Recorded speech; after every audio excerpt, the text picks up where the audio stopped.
Friends, कैसे हैं आप? स्वस्थ होंगे, मस्त होंगे और अपनी पढ़ाई भी अच्छे से कर रहे होंगे। आज की इस वीडियो में हम बात करने वाले हैं उन स्टूडेंट के लिए जो रीट प्री या रीट पात्रता 2025 के लिए अपनी तैयारी कर रहे हैं।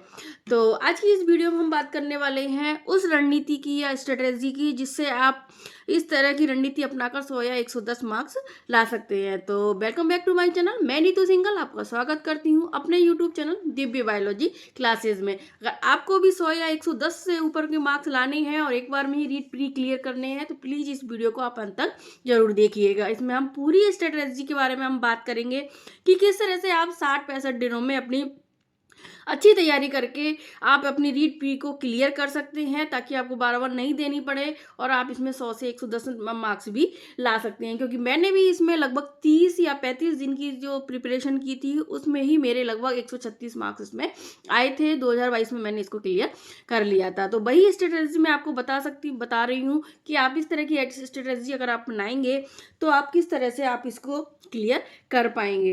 तो फ्रेंड्स, जैसे अभी इसका कुछ सिलेबस भी चेंज हुआ है तो उसके अकॉर्डिंग में अपन इसमें बात कर लेंगे। साथ में आपको बता दूं कि आपको जो स्ट्रेटजीज की अपनानी है उसमें हम इस तरह से बात करेंगे, इस तरह से इसको 3 भाग में हम डिवाइड कर देंगे। जैसे आप एक तो कोर्स, सबसे पहले इसका कोर्स कंप्लीट करिए। दूसरा पार्ट है हम इसका रिवीजन करेंगे। तीसरा पार्ट में हम रिवीजन के साथ इसके एमसीक्यू प्रैक्टिस भी करेंगे। और इस तरह की स्ट्रेटजी या रणनीति आप अपनाएंगे तो फ्रेंड्स आप 100 या 110 मार्क्स लाने से आपको कोई नहीं रोक सकता और आपकी आसानी से रीट है वो प्री क्लियर हो जाएगी। आपको कोई टेंशन लेने की जरूरत नहीं है। आप केवल वीडियो के एंड तक बने रहिए और इस तरह की जो स्ट्रेटजी है उसको फॉलो करने की कोशिश करिए। अगर आप कोई और स्ट्रेटजी फॉलो कर रहे हैं तो बहुत अच्छी बात है, लेकिन अगर ये स्ट्रेटजी, ये रणनीति आप फॉलो करेंगे तो आप अच्छे से अपने कोर्स को कवर भी कर पाएंगे और रिवीजन भी कर पाएंगे। सबसे पहले जैसे आज से हम बात कर लेते हैं तो लगभग आप 15 जनवरी तक का टारगेट ले लीजिए। 15 जनवरी तक आपको कैसे भी करके अपना कोर्स है वो कंप्लीट करना है। हालांकि कोर्स आपका लगभग कंप्लीट हो चुका होगा, लेकिन इसमें जो कुछ टॉपिक चेंज हुए हैं या फिर जो सिलेबस के अकॉर्डिंग नए टॉपिक जुड़े हैं उनको भी अगर आप पढ़ लेते हैं तो आप इसके अकॉर्डिंग आप 15 जनवरी तक टारगेट रखिए कि आप अपना कोर्स कंप्लीट कर लें। तो इसमें आपको मैंने पहले भी बता दिया है, आज वापस से एक बार थोड़ा सा बता देती हूँ कि साइकोलॉजी के लिए आप तो या तो अपनी पब्लिकेशन अगर पढ़ सकते हैं तो बहुत अच्छी बात है, नहीं तो इसमें एक सिखवाल की बुक और आती है। सिखवाल की, उसमें लैंग्वेज थोड़ी इजी है। आप सिखवाल की लैंग्वेज जो बुक है उससे भी आप साइकोलॉजी क्लियर कर सकते हैं। लैंग्वेज के रूप में या भाषा में आप हिंदी और सेकंड में अगर अंग्रेजी या संस्कृत जो भी रखते हैं उसके अकॉर्डिंग, अगर हिंदी भाषा है तो हिंदी भाषा के लिए आप जो 9वीं 10वीं 11वीं 12वीं की राजस्थान बोर्ड की बुक चलती है व्याकरण की, उस बुक से इसको पढ़ें। और अंग्रेजी के लिए आप या तो जो एक्सीलेंट की या संजीव पासबुक जो ग्रामर की बुक आती है उसको पढ़ लें, है ना। और या फिर आप उन दोनों के लिए लक्ष्य की एक गाइड खरीद लें। तो भाषा वन, हिंदी, अंग्रेजी, संस्कृत जो भी आपकी लैंग्वेज है उसके लिए आप गाइड खरीद लें। रीट की लक्ष्य की गाइड सबसे बेस्ट गाइड है। उस गाइड में आपको काफ़ी अच्छा मैटर मिल जाएगा और आप उससे भी अपना कोर्स कंप्लीट कर सकते हैं। इसके बाद हम बात करते हैं साइंस मैथ की।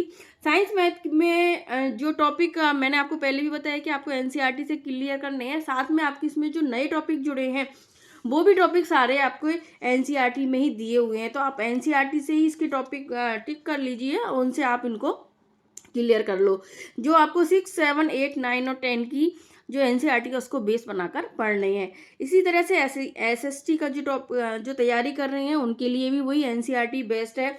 और इसका जो एक इम्पॉर्टेंट पार्ट है जिसमें कोई भी चेंजेज भी नहीं हुआ है और जो आपको जैसे आपकी हिंदी में भी है, अंग्रेजी में भी है, आपको जो आपकी सब्जेक्ट है साइंस, मैथ या एसएसटी है उसमें भी आपके जो 10 क्वेश्चंस आने वाले हैं जो हमको 20 मार्क्स देने वाले हैं टीचिंग मेथड में। तो टीचिंग मेथड के लिए कहते हैं फर्स्ट रैंक की जो टीचिंग मेथड की बुक है वो बेस्ट आती है। और हाँ फ्रेंड्स, अगर आप टीचिंग मेथड एक भी करते हैं, जैसे हिंदी का भी क्लियर करते हैं तो उसमें काफ़ी हद तक साइंस का भी क्लियर हो जाता है, एसएसटी की भी क्लियर हो जाते हैं, अंग्रेजी का भी क्लियर हो जाता है। क्योंकि इसमें जैसे ब्लूम टैक्सोनॉमी जो आती है या फिर यूनिट प्लान जो आते हैं वो सब आपको एक ही सब्जेक्ट में कोई से भी पढ़ लो आप उसमें क्लियर हो जाएंगे। तो आप टीचिंग मेथड को आप अच्छे से क्लियर करते हैं तो आपके 20 मार्क्स तो इसमें आपके प्रत्येक जो पार्ट है इसका उसमें आपके क्लियर हो जाएंगे। तो इस तरह की स्ट्रेटजी आप रखिए और इसके साथ आप 15 जनवरी तक अपना टारगेट रखिए कि मुझे इसको कंप्लीट करना है। इस तरह से आप 15 जनवरी तक इसको कंप्लीट कर लीजिए। कंप्लीट करने के बाद अब हम 15 जनवरी से 30 जनवरी के बाद जो भी आपने जो पढ़ा है उसको वापस से रिवाइज कर लीजिए। ये अपना टारगेट रखिए कि 30 जनवरी तक मुझे एक बार रिवीजन ले लेना है। एक बार आप जब रिवीजन लेंगे तो उसके साथ ही आप उसके साथ ही छोटे छोटे या शॉर्ट नोट्स उसमें बनाते जाइए। यानी आपके पास पेपर कॉपी है कि रजिस्टर अपने साथ रखिए, उसमें आपकी जो इम्पोर्टेंट चीज़ है उनको आप नोट करते जाइए। ठीक है, इसके साथ आपके शॉर्ट नोट्स भी तैयार हो गए, साथ में आपको एक बार रिवीजन भी हो गया। ठीक है, अब इसके बाद 30 तारीख कंप्लीट, यानी जनवरी का महीना हमारा पूरा निकल चुका है। अब हमारे पास लास्ट 27 डेज है। 27 क्या बोल सकते हैं हम, 26 डेज है, क्योंकि उसके बाद से 27 फरवरी को तो आपकी एग्ज़ाम ही हो जाएगी। तो इसमें आपको क्या करना है, MCQ प्रैक्टिस करनी है, साथ में आपने रिवीजन करना है। आपने जो पढ़ा था उसका वापस से आपको एक बार रिवीजन करना है। साथ में आपके जो शॉर्ट नोट्स तैयार करे थे उनको भी आपको बार बार रिवीजन करना है और एक MCQ भी प्रैक्टिस करनी है। अब बोलोगे आपकी मैम में MCQ की प्रैक्टिस हम कहाँ से करें, तो MCQ की प्रैक्टिस के लिए आप तो यूट्यूब पे आप जो बहुत सारे चैनल्स हैं उन्होंने MCQ की क्लासेस इसमें चालू भी कर दी हैं, लगा भी रहे हैं, तो आप उनसे उनकी प्रैक्टिस करें।